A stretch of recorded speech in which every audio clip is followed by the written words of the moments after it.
किसी किसी बर्फीले इलाके में रात के एकांत में ठंडे अंधेरे में पुराने ज़माने के बल्ब की कम वोल्टेज वाली मध्यम पीली रोशनी में बैठ तुम याद करते हुए मुझे टाइप करते हो गीत चतुर्वेदी की एक संक्षिप्त कविता। किसी बर्फीले इलाके में रात के एकांत में ठंडे अंधेरे में पुराने ज़माने के बल्ब की कम वोल्टेज वाली मध्यम पीली रोशनी में बैठ तुम याद करते हुए मुझे टाइप करते हो गीत चतुर्वेदी की एक संक्षिप्त कविता और भेज देते हो व्हाट्सएप पर। न जाने क्या सूझी कि बताना चाहा यकायक तुमने मुझे कि मैं तुम्हारे लिए क्या हूँ।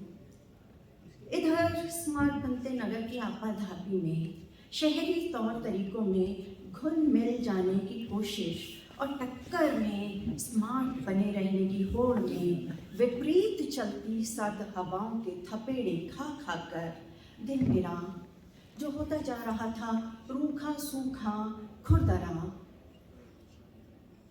उस पर तुम्हारे भेजे शब्द करते रहे थे रात भर किसी सौंधी सुगंध वाली बेहतरीन नाइट क्रीम का काम। वह कविता टाइप करती तुम्हारी उंगलियों के पोरों को महसूस कर रही थी मैं, मेरे दिल को सहलाते हुए। यकीन मानो आंखों से बह निकले मेरी राहत के आंसू। तुमसे ही है भीतर स्निग्धता, तुम्हारे शब्द दिल की जलती जमीन पर बर्फ के फाहे।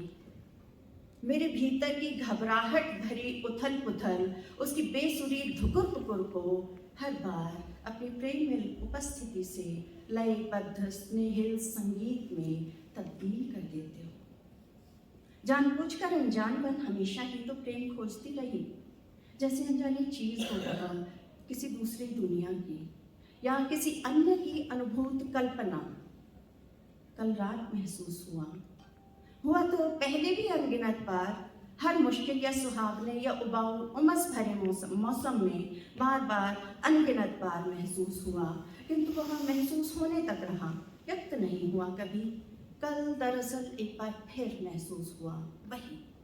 और मैं बताऊं तुमको कि मैं बीज से अंकुर, पौधा, फिर खिलता हुआ फूल सिर्फ और सिर्फ तुम्हारी वजह से हूँ। हाँ, तुम प्रेम और मैं तुम्हारा प्रेम पात्र हूँ। धन्यवाद।